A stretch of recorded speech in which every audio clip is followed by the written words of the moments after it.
Yeah. So, ganun po So yun. yun na yung ruta nun. Yes, Mr. Chair. Hindi ito nag-i-start sa DOF, sasabihin ng Treasury, oh, meron tayong excess dito, DBM, kumuha na kayo ng listahan sa mga agencies. Hindi ganon. Ah, Parang ganon ang alam ko eh. yung ano po, Kasi hindi po na kayo makaka-act kung hindi nyo alam na merong excess revenue. Excess yes, collection, yes, diba? Mr. Chair. Because the agency cannot request without that excess Correct. revenue. So talagang nanggagaling muna sa Department of Finance. Yes, Mr. Or Chair, BTR. that there is an excess revenue. Okay. Oh, sino? Mr. Yes. Chair. Yeah. May I direct my question to our Prosecutor General? So, there were files going around, but the source is now with the Ombudsman. That's correct, no? We can verify that. That is correct, Mr. Chair. Okay, so may mga files si Leanne, si Congressman Leanne, may files ang committee, but the real source is in that Sorry, computer. Senator Bam, correct ko lang. Hindi files ng committee. Hindi ko pa binibigay ito sa committee. Sorry. Kasi nga, hindi siya pa- verified. Hindi authenticated. Okay. Kaya I'm just keeping it in my possession. Okay. So, there are files that are around, but the source nasa DPWH, nasa computer ni Undersecretary Cabral at na-turnover na yon sa Ombudsman. That is correct, Mr. That is Chair. correct. Now, PG, I know you're not with the Ombudsman, but let me just ask, since you're the Prosecutor General, kung may ganoong data, anong usually ginagawa ng isang agency like the DOJ or the Ombudsman with that data? What do you do with it? Well, ang ginagawa ho namin pagka ganyan, pagka-computer, we request for forensics examination to extract and to look at the data which is in the computer, which I believe is what the Office of the Ombudsman will also be doing, sir. So you will check the veracity of that Yes. data, no? Yes. Based on testimony, based on real-world occurrences, we will find out ano ba yung na-release, are these projects ghost projects or not? Eventually, meron bang mga kumita dito o hindi, no? So the data is basically a lead for the DOJ and the Ombudsman. That is correct, sir. The data that will be extracted based on the forensics examination will at the start be just leads that can be followed by the investigating police agencies or the National Bureau of Investigation that will aid them in their investigation. As it is, it's not yet a determination of the veracity or the truthfulness of the contents of this information. It's first trying to find out, okay, these are leads, tingnan natin saan tayo dadalhin itong mga leads na to kung ito'y susundan natin. And it is these files are much talked about. Do we have the commitment that they will be further investigated at matitingnan talaga siya kung ano ba talaga yung authenticity at veracity at kung meron ba talagang malfeasance na makikita sa mga files na ito? Is that a commitment, PG? Well, while I am not with the Office of the Ombudsman, Mr. Chair, nonetheless, we are in constant communication with the Office of the Ombudsman.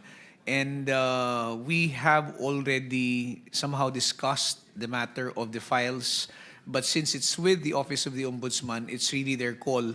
I know for a fact that they will start also some forensics examination of the computer, and then that would start and kick off possible investigations to ascertain, one, the authenticity of the documents that were secured, and then second, to also ascertain the veracity of the contents. Yung hinahanap na paki-authenticate, tell us whether these are real or not, or the veracity. Currently, it's still in process. Yes po. Yes po. Okay. Thank you. Salamat po. Mr. Chair. Mr. Chair. I have Yes, Senator Erwin. a couple of questions for Yusek Bernabe and Congressman Leviste. Yusek Bernabe, there were reports that I read na may mga nagsasabi na these files were forcibly taken. Have you investigated kung totoo ito? Because may mga lumalabas na balita ako nakita sa social media claiming that they're the employees of Yusek Cabral, that they were forcibly taken. Have you investigated this? Kasi kung may mga ganitong kwento ho, dapat iniimbestigahan ho ninyo.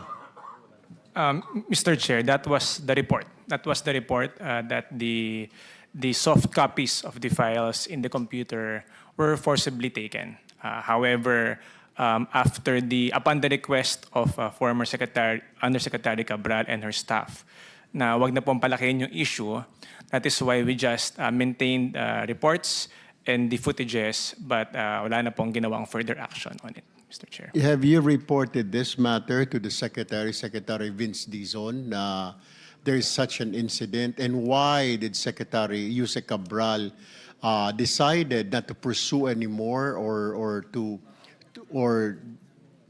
about this matter? The Secretary is well aware, Mr. Chair. In fact, he is the one who acceded to the request of former Yusek Cabral and her staff na wag na pong palakihin yung issue.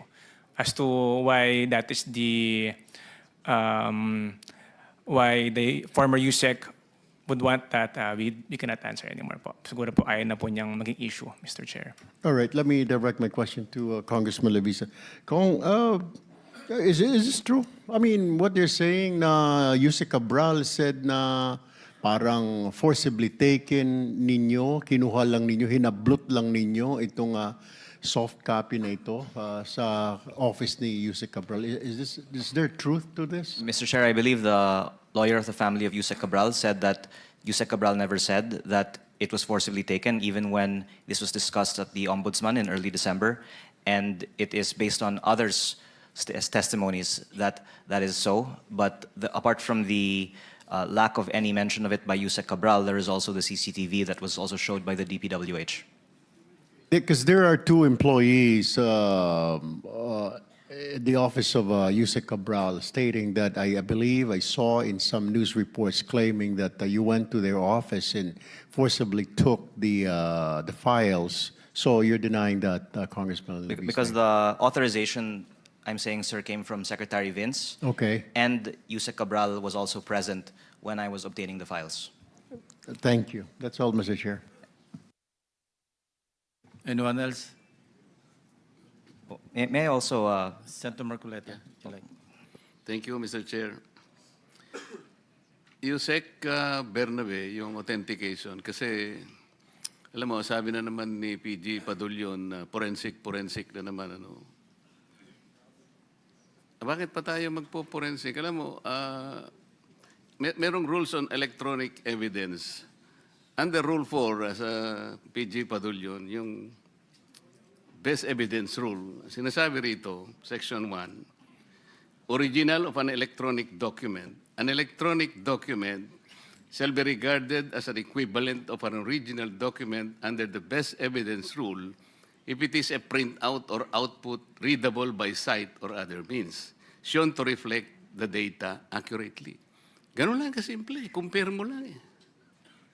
This is the rules promulgated by the Supreme Court on July 17, 2001 under AM number 01-07-01 SC. Gano'n lang kasimple yun eh. Pero yung sagot mo kanina, parang hindi na, huwag nang palakihin yung ano. It's unfair na, the inference is negative.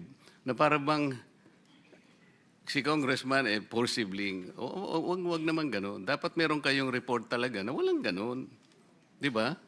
Yeah, He Mr. is Chair, a member of the House of Representatives. The insinuation that he forcibly took some data is not only be reflective on the image of the House of Representatives. yeah, Mr. Chair, yun lang po yung nireport po sa amin. So we were just relaying po. That time po, I wasn't still with the DPWH, Mr. Chair. Okay. Mr. Chair, with your indulgence, we just received reports na naglabas na po ng arrest warrant sa Sandigan Bayan laban kina Engineer Bryce Hernandez and Engineer JP Mendoza. Now, Mr. Chair, I just want to put on record that once the arrest warrant is served to these individuals, what are we going to do? The Blue Ribbon Committee shall transfer their custody to Sandigan Bayan, or shall we wait for the hard copy of these warrants of arrest? We need to wait for the official copy of the warrant of arrest. So I'm sure Sandigan Bayan will communicate with us. And when that time comes, then we will turn them over to the custody, legal custody of the Sandigan Bayan. Thank you, Mr. Chair.